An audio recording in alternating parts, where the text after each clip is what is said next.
نحمدہ ونصلی علی رسولہ الکریم اما بعد۔ میرے دوستو، استغفار کرتے وقت صرف یہ 3 کام آپ کر لیں، آپ کی رزق میں، آپ کی عمر میں خوب برکت ہوگی، آپ کی زندگی بدل جائے گی۔ وہ 3 کام کون سے ہیں میں آپ کو بتلاتا ہوں، توجہ سے میری بات کو سنیں۔ کتابوں میں ایک واقعہ لکھا ہے کہ ایک بزرگ تھے، جب ان کی عمر 70 سال کی ہو گئی تو ان کے جو مرشد تھے، ان کے جو بزرگ تھے، ان کے جو شیخ تھے، انہوں نے ان کو ایک وظیفہ بتلایا۔ کہا کہ آپ فجر کی نماز کے بعد اور رات کو مغرب کی نماز کے بعد 7 مرتبہ سورۃ توبہ کی آخری آیات کی تلاوت کر لیا کریں۔ وہ آیات کیا تھیں؟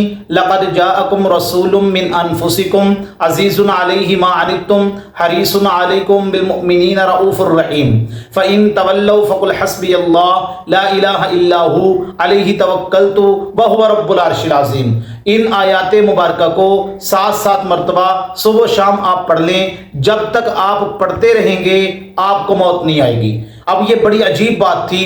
وہ بزرگ کہتے ہیں کہ میں نے ان آیات مبارکہ کی تلاوت کرنی شروع کر دی، میری عادت بن گئی، میں روزانہ ان کو 7 مرتبہ پڑھتا۔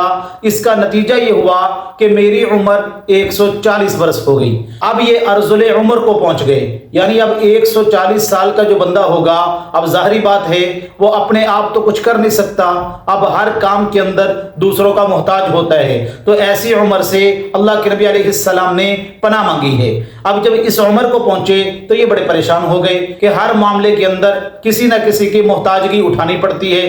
تو یہ پریشانی کے عالم میں ایک مرتبہ عشاء کی نماز پڑھ کے سوئے تو ان کو اللہ کے نبی علیہ السلام کی خواب میں زیارت ہوئی۔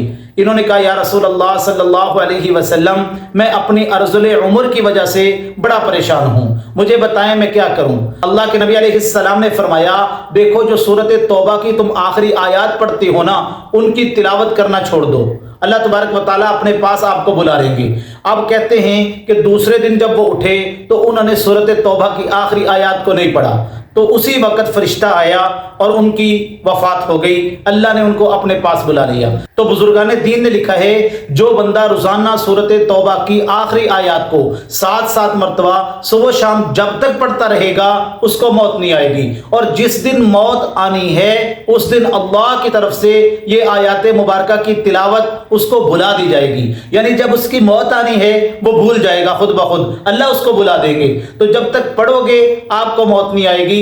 اتنا زبردست عمل ہے سورۃ توبہ کی آخری آیات کا جو میں آپ کو بتلا رہا ہوں۔ تو آپ نے جب فجر کی نماز کے بعد استغفار کی ایک تسبیح کرنی ہے تو اس کے ساتھ 7 مرتبہ آپ نے سورۃ توبہ کی ان آیات مبارکہ کی تلاوت کی بھی عادت بنا لینی ہے۔ دوسرا فائدہ یہ ہوگا کہ اللہ تبارک و تعالی استغفار اور سورۃ توبہ کی آخری آیات کی برکت سے اللہ آپ کی عمر میں بھی برکت ڈالیں گے، آپ کے رزق میں بھی برکت ڈالیں گے۔ استغفار کی برکت سے اللہ انسان کے رزق کو زیادہ کر دیتے ہیں۔ وَمَن يَتَّقِ اللَّهَ يَجْعَل لَّهُ مَخْرَجًا وَيَرْزُقْهُ مِنْ حَيْثُ لَا يَحْتَسِبُ۔ اللہ فرماتے ہیں اگر بندہ اللہ سے ڈر جائے، توکل اختیار کر لے، یعنی اس کے دل کے اندر میرا خوف آ جائے اور وہ استغفار کرنا شروع کر دے، اللہ اس کو ایسی جگہ سے رزق عطا فرمائیں گے کہ اس کا وہم و گمان بھی نہیں ہوگا۔ فَقُلْتُ اسْتَغْفِرُوا رَبَّكُمْ إِنَّهُ كَانَ غَفَّارًا يُرْسِلِ السَّمَاءَ عَلَيْكُمْ مِدْرَارًا۔ اگر تم استغفار کثرت سے کرو گے اللہ تمہارے گناہوں کو معاف کر دیں گے اور اس کی برکت سے اللہ تمہارے رزق کے اندر فراوانی کر دیں گے۔ حضور علیہ السلام نے یہ بھی ارشاد فرمایا کہ اگر کوئی بندہ یہ چاہتا ہے کہ اس کے رزق میں برکت ہو تو اس کو باوضو رہنا چاہیے۔